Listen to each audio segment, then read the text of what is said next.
Hello बच्चों, नमस्कार। आप सभी का बहुत बहुत स्वागत है। अभ्यास प्रश्न पत्र 2023-24 कक्षा 10वीं विषय गणित।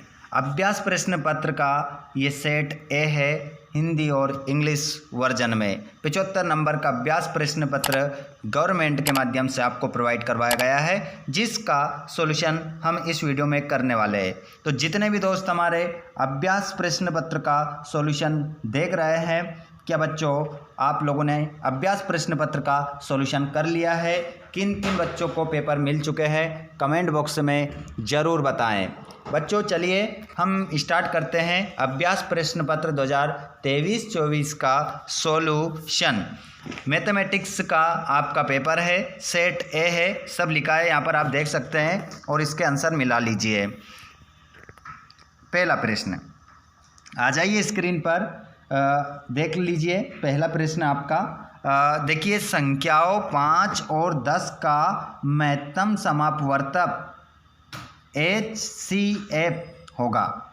महत्तम समापवर्तक होगा तो इसका जो आंसर होगा किसका, 5 और 10 का, तो इसका जो आंसर हो जाएगा बच्चों वो हो जाएगा 5। 5 आपका करेक्ट आंसर होगा। आइए बच्चों अगले प्रश्न की ओर हम बढ़ते हैं। अगला प्रश्न आपका जो है वो है, यदि किसी द्विघात बहुपद ax square plus bx plus c के शून्यक अल्फा और बीटा हो तो अल्फा प्लस बीटा का मान होगा। तो अल्फा प्लस बीटा का जो मान होगा बच्चों वो होगा -b/a, आपका करेक्ट आंसर होगा। अगला प्रश्न, रैखिक समीकरण युग्म a1x plus b1y plus c1 बराबर 0 तथा a2x plus b2y plus c2 बराबर 0 के कोई हल नहीं होने की शर्त है। तो यहाँ पर आपका जो आंसर हो जाएगा बच्चों वो हो जाएगा a1/a2 बराबर b1/b2 बराबर नहीं है।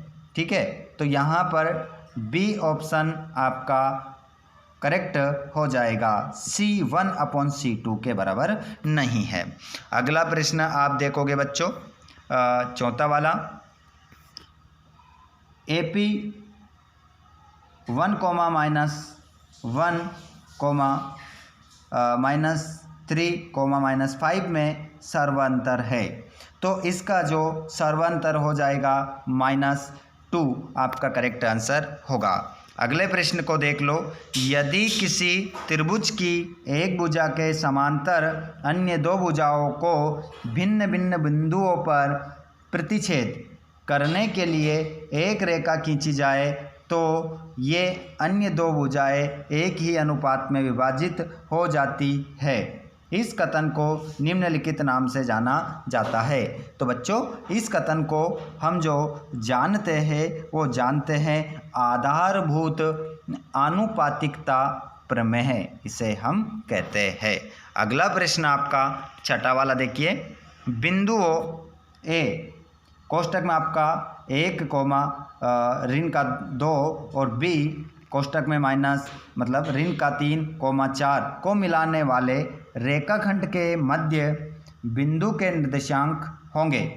तो इसमें जो आपका उत्तर होगा बच्चों वो हो जाएगा -1, 1 कोष्टक में, मतलब ए ऑप्शन आपका बिल्कुल सही हो जाएगा। इंग्लिश मीडियम वाले बच्चे अपने यही आंसर लगाएंगे ऑप्शन के हिसाब से। प्रश्न नंबर 2 की ओर हम बढ़ते हैं। प्रश्न नंबर 2 में आपको खाली स्थान मिलेंगे। तो खाली स्थान देख लीजिए, 3√2 एक संख्या है। कैसी? खाली स्थान में दी है परी में, अपरी में।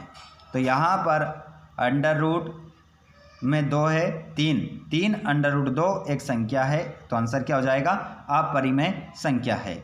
अगला क्वेश्चन है, यदि px एक द्विघात बहुपद है तो px बराबर 0 को समीकरण कहते हैं। तो इस समीकरण को बच्चों हम कहते हैं द्विघाती समीकरण, द्विघाती समीकरण कहते हैं। अगला प्रश्न, किसी द्विघात समीकरण के मूल यदि वास्तविक और समान है तो विविक्तिकर का मान होगा। तो विविक्तिकर का मान क्या होगा बच्चों? 0 होगा। विविक्तिकर का मान क्या होगा? 0 होगा। ठीक है, चलिए अगले प्रश्न की हम बात करेंगे।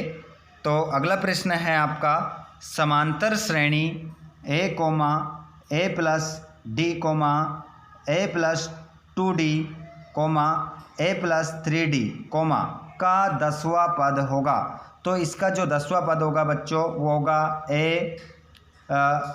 a plus 9d। ये आपका इस खालिस्तान में आ जाएगा। ठीक है, ये d है। अगला प्रश्न आप देखेंगे, बच्चों, गलती नहीं करना किसी प्रकार की। समांतर श्रेणी,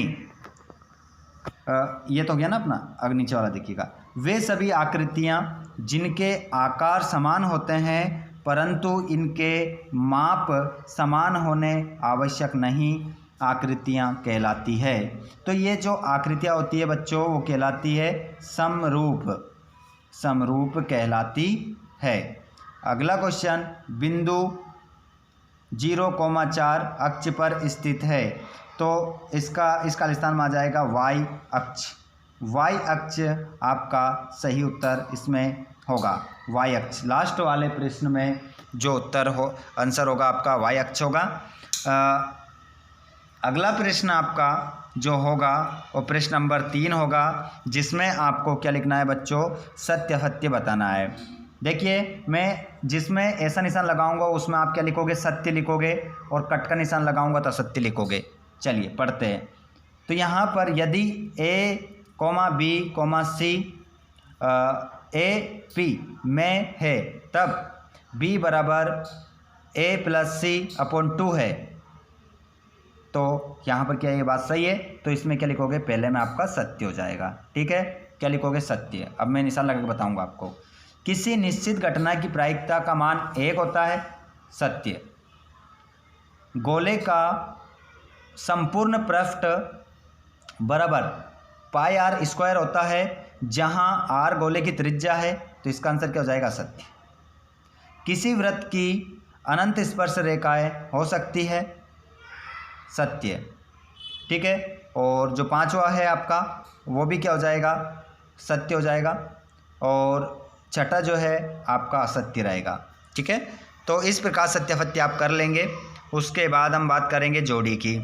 तो बच्चों यहाँ पर आप जोड़ी देखेंगे, तो जोड़ी यदि आप देखें यहाँ तो देखिए sin² θ-1, तो इसका जो आंसर होगा वो हो जाएगा 2πr। अगला प्रश्न cot θ, इसका जो आंसर होगा वो होगा 1/tan θ। और 1 - sin² θ, इसका जो आंसर होगा वो हो जाएगा cos² θ। और अर्धवृत्त का जो क्षेत्रफल होता है वो होता है आपका 1/2πr²। और वृत्त का मतलब वृत्त की परिधि का जो सूत्र है वो यहाँ पर आपको बताना है। तो इसका जो आंसर हो जाएगा आपका वो हो जाएगा बच्चों डी। देखिए यहाँ पर जो हमारा पहला आंसर है पहला वाला sec² θ माइनस ये डी नहीं, इसका एप होगा। इसको किससे मिलाएंगे? हम एप से मिलाएंगे, tan² θ। ठीक है, इसको डी से नहीं मिलाएंगे। पहले वाले का डी नहीं होगा। अभी मैं आंसर में इसके ऊपर नंबर डाल दूंगा। ठीक है, और मूल बिंदु के निर्देशांक कितने होते हैं? तो मूल बिंदु के जो निर्देशांक इसमें आपका मतलब 5 वाला वृत्त की जो परिधि है इसका जो सूत्र है वो आपका ये होगा डी वाला। ठीक है, और मूल बिंदु के निर्देशांक जो है बच्चों वो हो जाएंगे आपके 0,0। तो हमारा जो पहला वाला क्वेश्चन था इसका आंसर क्या रहेगा बच्चों? tan² θ।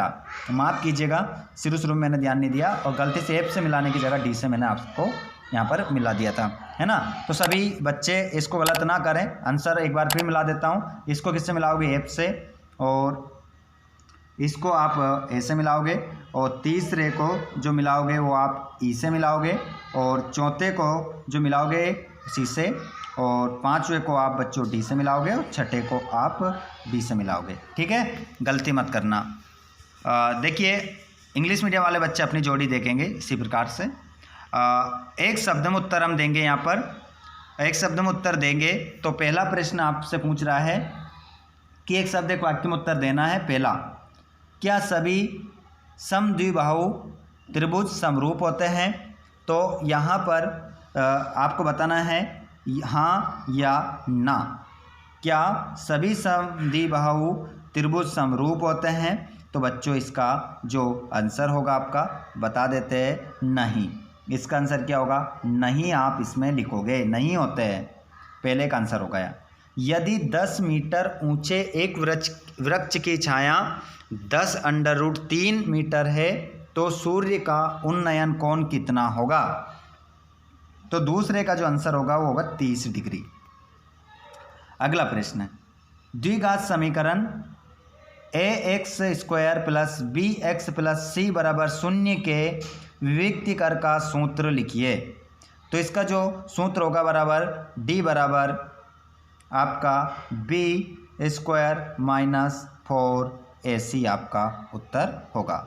अगला प्रश्न देखिए बच्चों, वृत्त की एक छेदक रेखा वृत्त को कितने बिंदुओं पर प्रतिच्छेद करती है? तो बच्चों यहाँ पर इसका आंसर हो जाएगा, कितने बिंदुओं पर प्रतिच्छेद करती है? 2 आपका उत्तर हो जाएगा। अगला क्वेश्चन, शंकु के आयतन का सूत्र लिखना है। तो शंकु के आयतन का सूत्र होता है 1/2 पाई r² h आपका शंकु के आयतन का सूत्र होता है, ये पाई है। अगला है 3, 3, 4, 5, 5 का सर्वांतर माध्य क्या होगा? तो इसका जो सर्वांतर माध्य है बच्चों वो हो जाएगा आपका 4 आपका इसका आंसर हो जाएगा। इंग्लिश मीडियम वाले बच्चे अपने आंसर यहाँ पर लिख लीजिएगा, अभी बताया जो ये आंसर आपके रहेंगे। चलो यहाँ पर आप देखेंगे बच्चों प्रश्न नंबर 6 से लेकर 23 तक क्वेश्चन पेपर। इनमें से जिस प्रश्न का उत्तर आपको चाहिए उसका नाम बताना है आपको कमेंट बॉक्स में। और अगर आप हमारे टेलीग्राम से नहीं जुड़े हैं, देखिए पूरा क्वेश्चन पेपर आपका छपेगा, एक भी क्वेश्चन आपका आउट नहीं होगा स्टूडेंट्स। तो आप हमेशा पढ़ते रहें, अपनी अच्छी तैयारी करते रहें ताकि आप सभी अच्छे अंक प्राप्त कर सको। इनमें से जो प्रश्न का उत्तर आपको ना मिले आप कमेंट करके मुझे बता देना। हमारा जो टेलीग्राम चैनल है वहाँ पर आपको आंसर सेंड कर दिए जाएंगे। बच्चों सभी प्रश्न के उत्तर इसका PDF आपको हम टेलीग्राम पर दे देंगे, वहाँ से आप डाउनलोड कर लेना और अपनी तैयारी को सबसे अच्छी वो बना लेना। ठीक है बच्चों, तो ये क्वेश्चन पेपर है, इनमें से जिस प्रश्न का उत्तर आपको चाहिए एक बार कमेंट बॉक्स में बताइएगा, सभी प्रश्नों के आंसर आपको सेंड कर दिए जाएंगे। बच्चों आप जहाँ से भी इस वीडियो को देख रहे हैं, कहाँ से देख रहे हैं ये तो मुझे पता नहीं, लेकिन जहाँ से भी आप देख रहे हैं कमेंट बॉक्स में ज़रूर बता दीजिएगा, साथ में अपना नाम भी लिख दीजिएगा। साथ में प्यारे बच्चों आप सभी के लिए इतनी मेहनत की जाती है तो एक लाइक ज़रूर बनता है, तो वीडियो को लाइक कर दीजिएगा और आपसे अगर हो जाए तो इस वीडियो को अपने दोस्तों को भी शेयर कर दीजिएगा ताकि वे भी इस वीडियो के माध्यम से अच्छे अंक प्राप्त कर सके। धन्यवाद, थैंक्स फॉर वॉचिंग। जय हिंद।